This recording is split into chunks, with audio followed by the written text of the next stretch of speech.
Maka sesungguhnya pintu surga masih terbuka lebar, dan jangan ditutup dengan amalan-amalan yang menyebabkan surga tidak mau didatangi oleh orang yang tidak beramal-amal surga.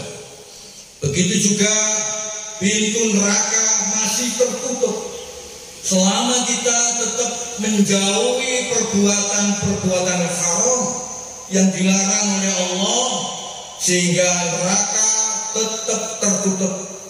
Dan begitu juga setan dan iblis masih terbelenggu selama perilaku kita yang bisa mengendalikan diri, yang menyebabkan setan dan iblis tidak bisa masuk ke dalam diri kita, maka kita pun tetap tidak bisa diganggu oleh setan dan iblis.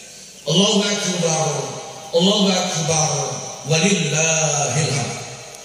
Oleh sebab itu, maka sesungguhnya puasa tidak hanya menahan diri dari tidak makan dan tidak minum dari maghrib sampai dari subuh sampai maghrib, tetapi lebih daripada itu, puasa adalah menahan diri dari hal-hal yang membatalkan pahala puasa, dari hal-hal yang diharamkan oleh Allah Subhanahu wa Ta'ala, sehingga akhirnya orang yang betul-betul berpuasa itu ketika berbuka akan mendapatkan dua kebahagiaan, sebagaimana sabda Rasulullah SAW yang diriwayatkan oleh Muslim, as-shaimi farhatani, farhatun fitri wa farhatun inda liqa rabbi. Bagi orang yang berpuasa akan mendapatkan dua kebahagiaan, yaitu kebahagiaan ketika berbuka dan kebahagiaan ketika berjumpa dengan Allah besok di akhirat. Allahu Akbar, Allahu Akbar, walillahil hamd. Oleh sebab itu, maka menurut Ibnu Rajab Al-Hambali rahimahullah, ada dua tingkatan orang menjalankan puasa. Yang pertama yaitu dengan meninggalkan makan, minum, dan syahwat. Maka balasannya di akhirat adalah seperti surat Al-Haqqah ayat 24. Allah Subhanahu wa taala berfirman, "Kulu washrabu hani'an bima aslaftum fil ayyamil khaliyah." Yang artinya kepada mereka dikatakan, makan dan minumlah dengan sedap dikarenakan amal yang telah kamu kerjakan pada hari-hari yang telah lalu. Allahu Akbar, Allahu Akbar, walillahil hamd.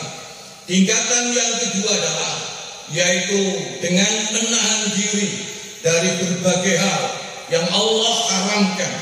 Ia juga menjaga kepalanya dan perut dan hal yang diharamkan.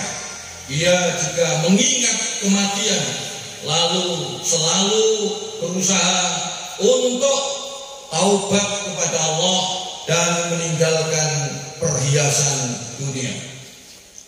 Jamaah salat Id rahimakumullah. Oleh sebab itu, maka bagi kelompok yang kedua ini, balasannya adalah sebagaimana firman Allah Subhanahu wa taala dalam surat Al-Ankabut ayat yang kelima, A'udzu billahi minasyaitonir rajim, "Man kana yarju liqa Allah fa inna ajalallahi la'at." Yang artinya, barang siapa yang mengharap pertemuan dengan Allah, maka sesungguhnya waktu yang telah dijanjikan oleh Allah itu pasti datang. Allahu Akbar, Allahu Akbar, Allahu Akbar. Ada orang yang bertanya kepada ulama tabi'in yang terkenal, yaitu Hasan Al-Basri, bagaimana andai kata ada kaum yang rajin ibadah dan bersemangat sekali di bulan suci Ramadan. Maka Hasan Al-Basri menjawab, sejelek-jelek kaum adalah yang mengenal Allah hanya di bulan suci Ramadan saja. Ingat, orang yang soleh, yang sejati adalah yang beribadah dengan sungguh-sungguh sepanjang tahun. Artinya ibadah kita bukan musiman. Ibadah kita tidak hanya pada bulan suci Ramadan saja, tetapi orang yang imannya sejati adalah dan mengenal Allah, maka dia akan ibadah terus sampai nanti dipanggil oleh Allah dalam keadaan yang husnul khatimah. Oleh sebab itu, yang paling penting adalah bagaimana menjaga amal ibadah yang telah kita lakukan selama 1 bulan ini supaya tetap berlanjut dan mendapatkan ridho dari Allah Subhanahu wa taala. Jangan sampai seperti diibaratkan di dalam Al-Qur'an, yaitu seperti wanita yang menenun dari benang menjadi kain, kemudian setelah selesai kemudian diudari sendiri sehingga tidak jadi apa-apa. Ini adalah orang-orang yang celaka, orang-orang yang sia-sia beramal tetapi habis dengan perbuatannya sendiri. Oleh sebab itu, maka ada 4 hal yang bisa menyebabkan kita ini bisa terus istiqomah dalam ketaatan dan ketundukan kepada Allah Subhanahu wa taala. Yang pertama yaitu memperbanyak doa kepada Allah, khususnya doa untuk istiqomah di dalam ketaatan kepada Allah Subhanahu wa taala. Salah satu doanya yang diajarkan oleh Rasulullah Shallallahu alaihi wasallam adalah, ya muqallibal qulub tsabbit qalbi ala dinik. Wahai Zat yang maha membolak-balikkan hati manusia, teguhkanlah hatiku di atas agamamu. Kita tahu persis bahwa hati manusia selalu berbolak-balik. Hari ini beriman taat, besok bisa jadi kafir. Apalagi era mendekati hari akhir, banyak fitnah merajalela. Tidak ada yang bisa membendung apakah kita aman dari hati yang taat kepada Allah atau sebaliknya. Maka tidak ada cara yang lebih baik kecuali mengikuti Rasulullah Sallallahu Alaihi Wasallam dengan memanjatkan doa, ya muqallibal qulub tsabbit qalbi ala dinik. Ini terus kita ucapkan, maka Allah yang Maha mendengar pasti akan mengabulkan doa hambanya. Yang kedua, yaitu hendaklah sering berkumpul dengan teman-teman yang soleh, yang mengantarkan pada kebaikan, seperti teman-teman yang ada di dalam majelis ilmu, majelis taklim, majelis dzikir, yang biasanya di masjid yang suci, dan itu merupakan tempat atau rumahnya Allah Subhanahu wa Ta'ala.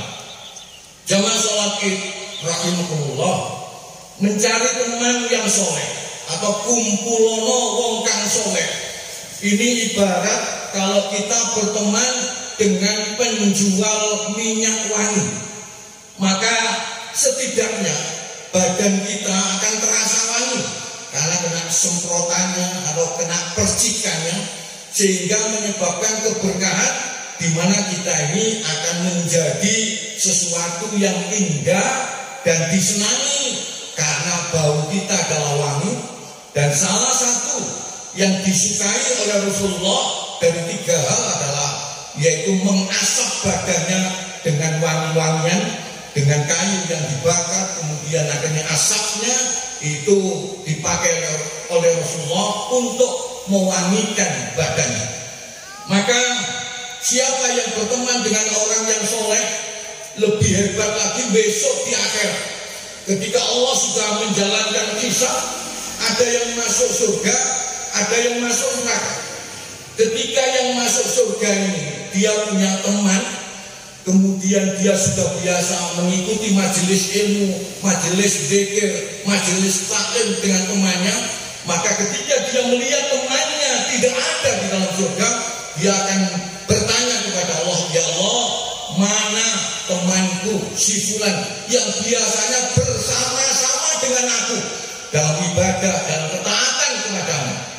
Maka kemudian Allah menjawab, temanmu sedang disiksa di neraka.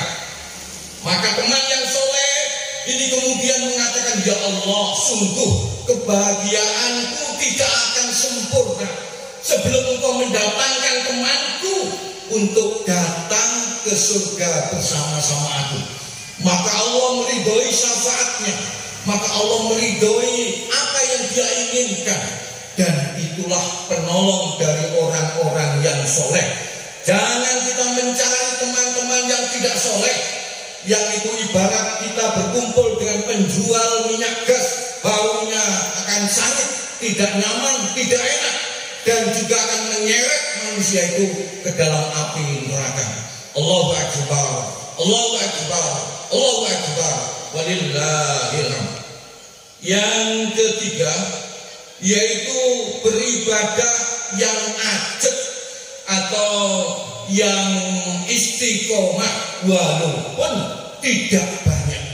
Sebagaimana sabda Rasulullah Sallallahu Alaihi Wasallam yang diriwayatkan oleh Bukhari dan Muslim, Rasulullah bersabda, ahabbu a'mali ilallahi ta'ala adwamuha wa in qalla. Amalan yang paling dicintai di sisi Allah adalah amalan yang istiqomah, yang kontinu, yang terus-menerus, yang ajak walaupun jumlahnya sedikit. Oleh sebab itu, maka ketika kita bisa mengistiqomahkan apa yang kita lakukan pada bulan suci Ramadan, baik itu wajibnya maupun sunnahnya, Sunnahnya seperti tadarus Al-Quran, sedekah, menghadiri majelis taklim. Maka kalau ini terus kontinu, apalagi kalau sedekahnya itu mau sholat subuh, di mana Allah mengutus 2 malaikat untuk mencatat amal orang yang mau sedekah pada saat sebelum subuh, maka dia akan mendapatkan keistimewaan. Oleh sebab itu, nanti letaknya sukses dan tidaknya ibadah kita terletak kepada keistiqomahan. Apakah di masjid masih banyak jamaahnya, atau kemudian berkurang dan kemudian sudah lari pada kepentingan syahwat, kepentingan dunia yang senantiasa menipu, dan akhirnya mereka tidak kembali kepada jalan yang diridhoi oleh Allah Subhanahu wa taala. Na'udzubillah tsumma na'udzubillah. Yang keempat, supaya kita bisa tetap istiqomah di dalam melaksanakan perintah-perintah Allah dan menjauhi larangan-larangan Allah adalah berusaha menjaga ibadah-ibadah yang wajib dan juga ibadah-ibadah yang sunnah. Khususnya jangan sampai kita meninggalkan sholat jamaah 5 waktu. Bahkan sampai ada hadis yang menyatakan, barang siapa yang sholat jamaah 5 waktu selama 40 hari tidak pernah putus. Ukurannya adalah ketika imam takbir, kemudian dia sudah berada di situ dan tidak pernah putus. Kalau putus sudah 30 hari, mulai dari 1 lagi. Maka jaminan Allah ada 2.